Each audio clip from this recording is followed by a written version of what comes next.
I can see lots of faces that I know. Just a quick introduction then. I mean, it says carer. I think it should say /daughter. I'm Michele. I've got a little girl, Emily, who's 5, and I've got a beautiful dad called Peter, and he was diagnosed with Huntington's 12 years ago.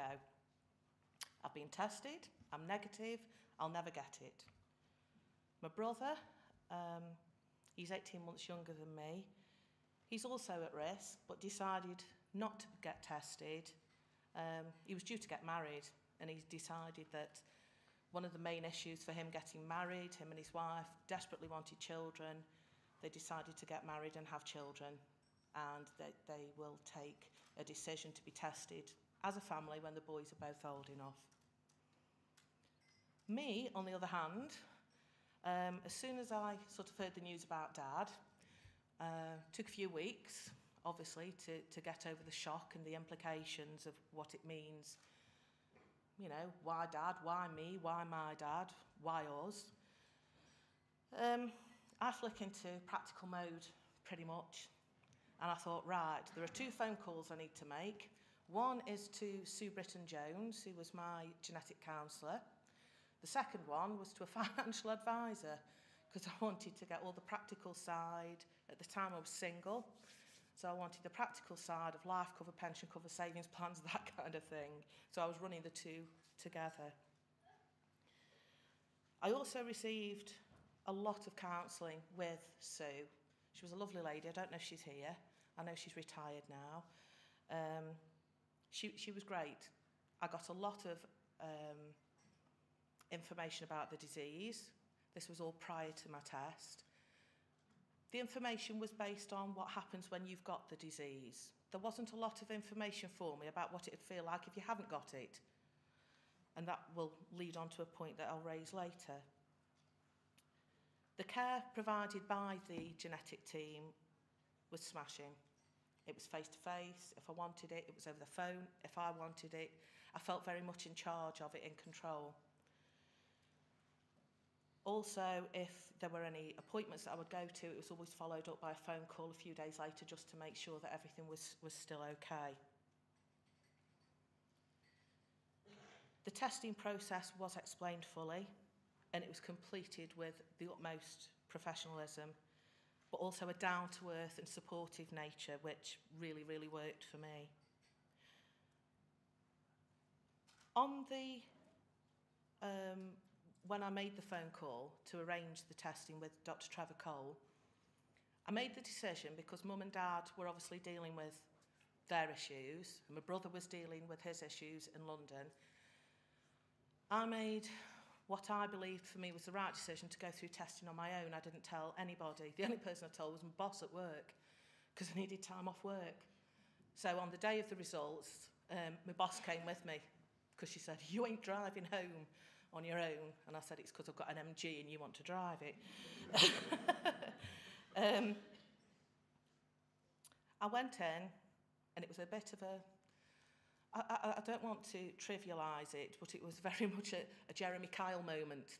"Here's the envelope, I don't know what's in it," said Dr. Cole.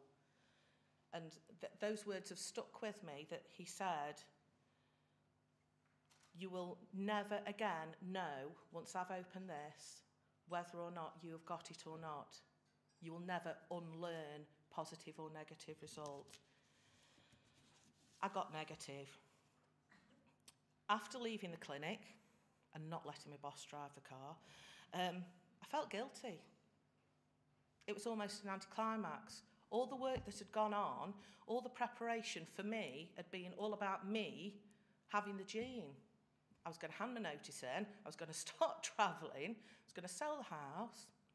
What had I got? I spoke to Sue, I think a couple of days later, and I said, I felt let down. I felt guilty because Dad's got it. I felt guilty because, in a way, I was expecting to have it. I felt, why me again? I told Mum and Dad a couple of days later. They were shocked. Very, very shocked. relieved, but very, very shocked that I'd done this without them, trying to protect them. But obviously, at that stage, we were quite new to Huntington's. We didn't have a great understanding. And I suppose part of the shock for me, for Mum, was, is this going to have an impact on Craig? Because I haven't got it, am I going to load the chances against him? But obviously we've worked through that now. I've remained in contact with Sue, my counsellor, for a couple of months, just to check how things are going. But pretty much, you walk out, you're negative, you're not going to get it. See ya, is what it felt like to me.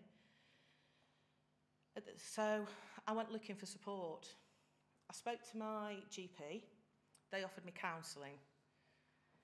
It was a generic GP's counselling service who, to be honest, I told them more about Huntington's than they could tell me. So I kind of said, thanks very much. You've got me over the initial bit, but I'll go and find my own way. I'm aware of the local Huntington support group, and I fully support what those people do. For me, it doesn't work. My support network, I've kind of piggybacked onto Dad's support. Dad has had some great CPNs.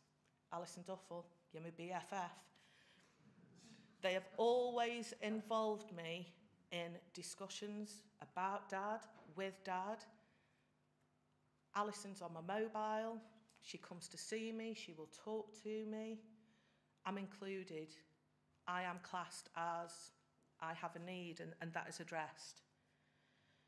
The last 12 months have been really difficult for Dad and his illness because it's progressed quite dramatically. He was admitted to Ward 5 at the Harplands under the care of Dr. George in April last year.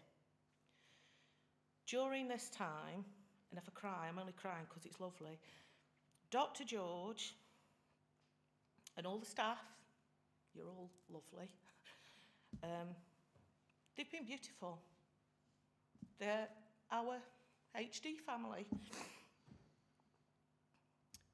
They're tactile, they're professional, they're knowledgeable, and thank you for their ongoing support. Because without people like you, me, Mum, would struggle.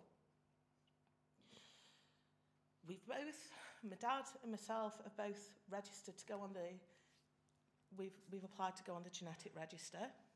And like I say to Karen, take a sample.